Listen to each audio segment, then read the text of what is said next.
अनोखा बंटवारा, दिल छू लेने वाली कहानी। ब्रजवल्लभ जी और मोहिनी जी के 4 बच्चे थे। 2 बेटों और 2 बेटियों से भरा पूरा परिवार था। घर में किसी चीज की कमी नहीं थी। ब्रजवल्लभ जी का अच्छा खासा व्यापार चल रहा था और उसी के बलबूते पर वो इतना बड़ा परिवार भी चला रहे थे। परिवार में पत्नी, बच्चों के अलावा माता पिता और 2 बहनें भी थे। दोनों बहनें काफी छोटी थी। घर में सुख समृद्धि थी। दोनों बहनें भी अब बड़ी हो रही थी और उन्हें उनकी शादी करनी थी। उनके पिताजी खराब सेहत के चलते व्यापार पर ज्यादा ध्यान नहीं दे पाते थे। अक्सर घर पर ही रहते थे। छोटी बहनों आरती और टीना के लिए रिश्ते देखे जा रहे थे, पर अभी तक कोई बात नहीं बनी थी।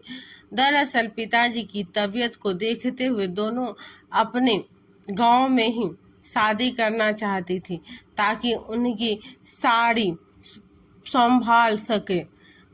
आखिर गांव में ही उनके लिए रिश्ता मिल गया। आरती का ब्याह सौरभ और टीना का ब्याह विजय के साथ तय हो गया।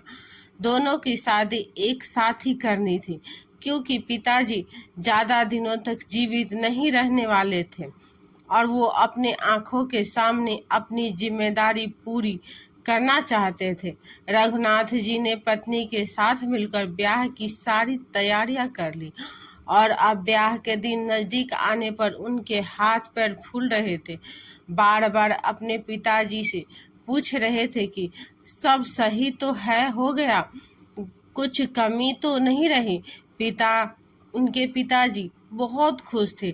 आज बेटा उनकी जिम्मेदारी निभा रहा है। दोनों बहनें की बारातें आई, सबका स्वागत हुआ। बड़ी धूमधाम से दोनों का ब्याह हुआ। दोनों उसी गांव में थी तो आती रहती थी, पर अपने माता पिता को संभालती रहती थी। मोहिनी जी अपने चारों बच्चों को देखभाल करती थी। जब कोई भी बच्चा बीमार होता तो कभी टीना आ जाती तो कभी आरती खाना बना जाती थी। उन्हें जब भी अपने मायके जाना होता तो दोनों बहनें पीछे से घर को संभाल लेती थी। आरती और टीना स्वभाव की भी बहुत अच्छी थी। उनकी भाभी उनसे हमेशा ही खुश रहती थी। एक दिन पिताजी की तबीयत अचानक और खराब हो गई। टीना और आरती तुरंत ससुराल से आ गई। अपनी बेटियों को देखकर ही पिताजी ने अंतिम सांस ली थी। चारों बच्चों छोटे थे तो दोनों बहनों ने आने जाने वाले की हर जिम्मेदारी संभाली थी। कुछ समय बाद टीना और आरती के भी बच्चे हो गए। वो भी व्यस्त रहने लगी और अब उनका मायके आना कम हो गया। अब तो माँ बुलावा भेजती थी तभी दोनों बहनें आ पाती थी। इधर रघुनाथ जी के भी बच्चे बड़े हो रहे थे। चारों बच्चे पढ़ाई में लग गए थे। दोनों बेटे आनंद और विवेक पढ़ने के लिए शहर जाना चाहते थे, पर मोहिनी जी भेजने को तैयार नहीं थी। दोनों ने अपनी बुआ को बुलाया और उन्होंने पढ़ाई का महत्व समझाया। शहर भेजने से बच्चों को मनचाही नौकरी मिल जाएगी, बच्चे खुश रहेंगे और नई दुनिया देखेंगे। तब जाकर वो तैयार हुए और दोनों बेटे उच्च शिक्षा के लिए शहर चले गए। गांव में रहकर दोनों बेटियां शिखा और दीपा ने अपनी सामान्य पढ़ाई कर ली। वो दोनों भी अपनी बुआ से बहुत ज्यादा जुड़ी हुई थी। दोनों अपनी बुआ टीना जी और आरती जी को बहुत मानती थी। घर में कोई छोटा से भी कार्यक्रम हो तो वो बुआ को बिना नहीं होता था। वो आती भी थी और सारा काम निपटा कर भी चली जाती थी। आनंद और विवेक की पढ़ाई पूरी हो गई थी और दोनों भाइयों की शहर में अच्छी नौकरी लग गई थी। अब उनका भी ब्याह करना था। आनंद बड़ा था और विवेक छोटा, पर उसकी दीदी की इच्छा थी जिस तरह दोनों बेटियों को एक साथ घर में विदा किया, उसी तरह दोनों पोतों को भी शादी एक साथ की जाए। अब उनकी भी उम्र हो गई थी। वो बीमार रहने लगी थी। रघुनाथ जी को रिश्ते तलाशने की जरूरत भी नहीं पड़ी।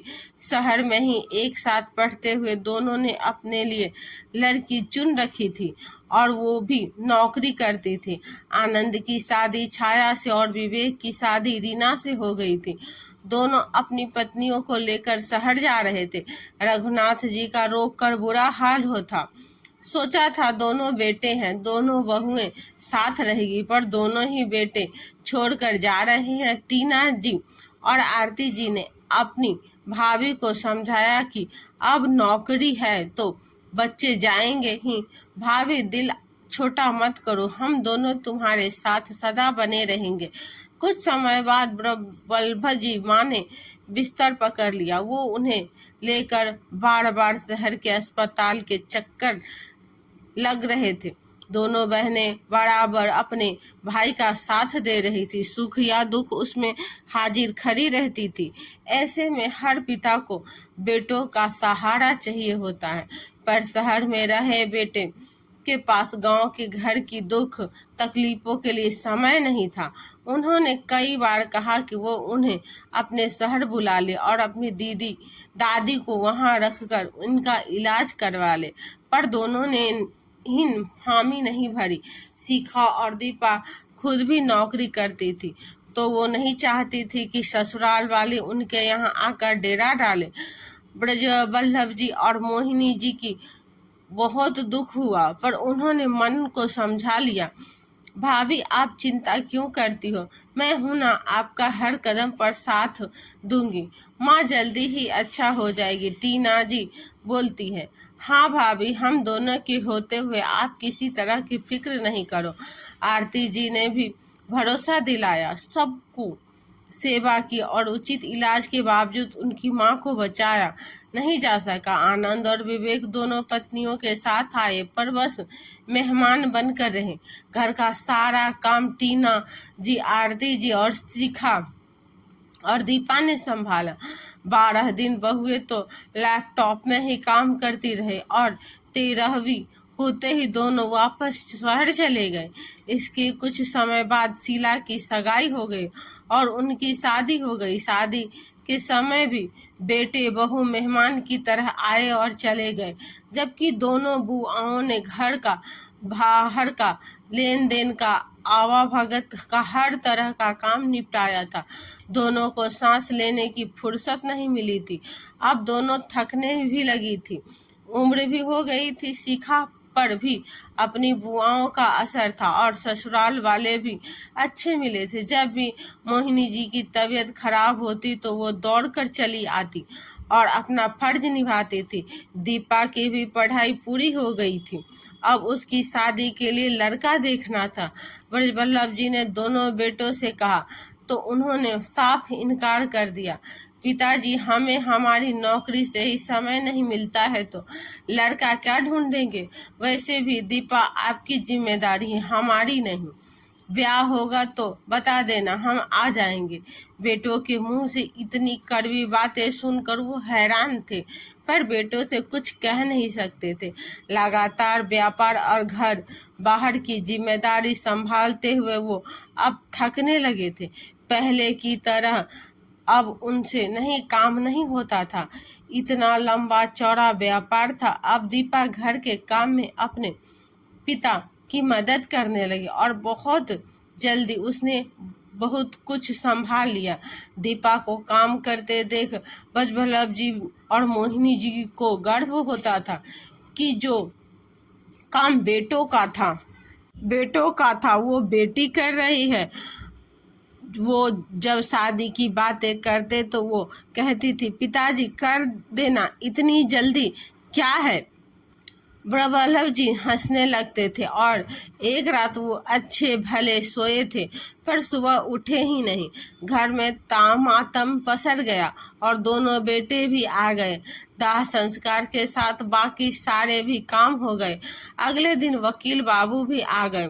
उन्होंने कहा, देखकर आपको आश्चर्य हुआ, आखिर वकील बाबू किस लिए आए हैं? कहीं पिताजी कोई वसीयत तो लिख कर नहीं गए हैं। सबका शक सही निकला। आनंद और विवेक की आंखें चमक गई।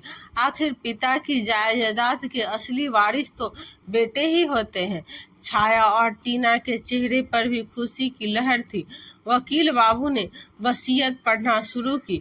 मैं ब्रजवल्लभ अपने पूरे होशो हवास में अपनी जायदाद का बंटवारा कर रहा हूँ।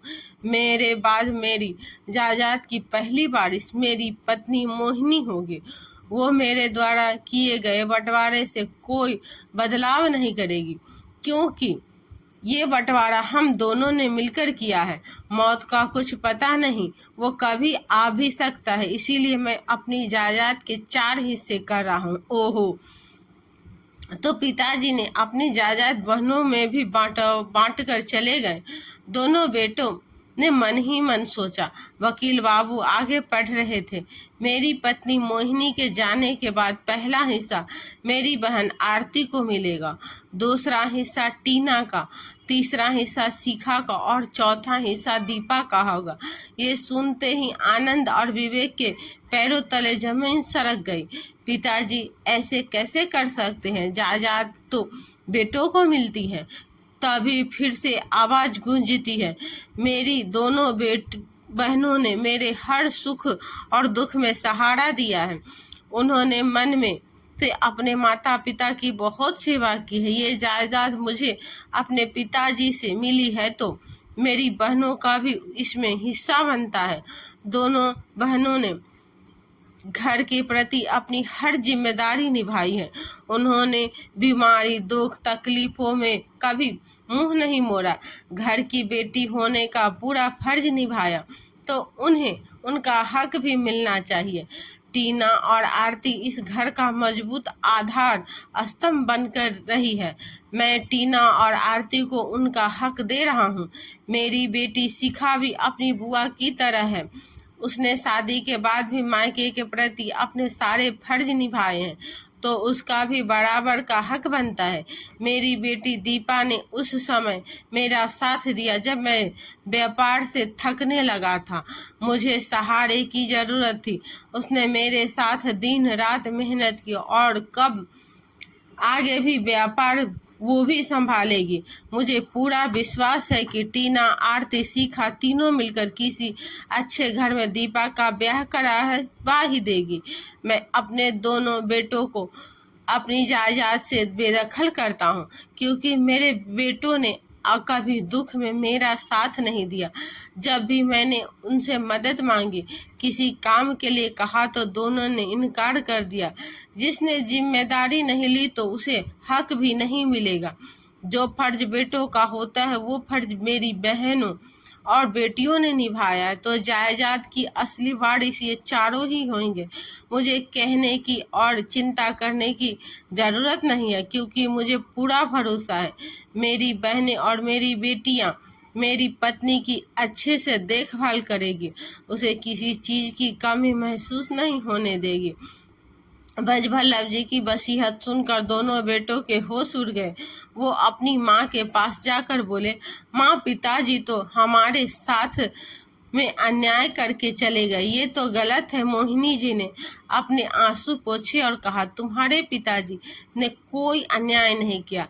जब भी हमें तुम दोनों की जरूरत थी, तुमने आने से मना कर दिया, जिम्मेदारी उठाने से मना कर दिया। इस जायदाद का बंटवारा अकेले उन्होंने नहीं किया, हम दोनों ने मिलकर किया है।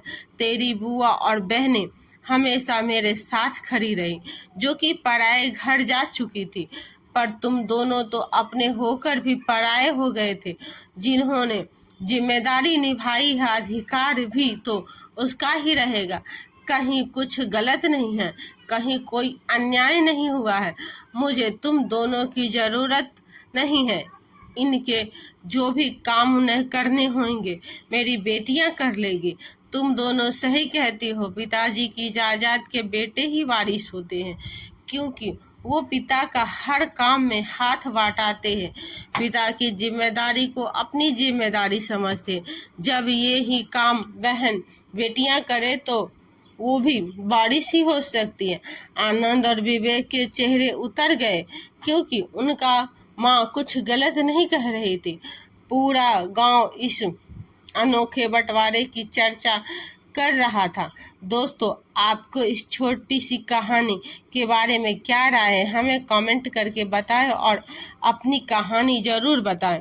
तो दोस्तों, आप पेज को फॉलो करना ना भूलें, लाइक करना ना भूलें, कमेंट करना ना भूलें। धन्यवाद।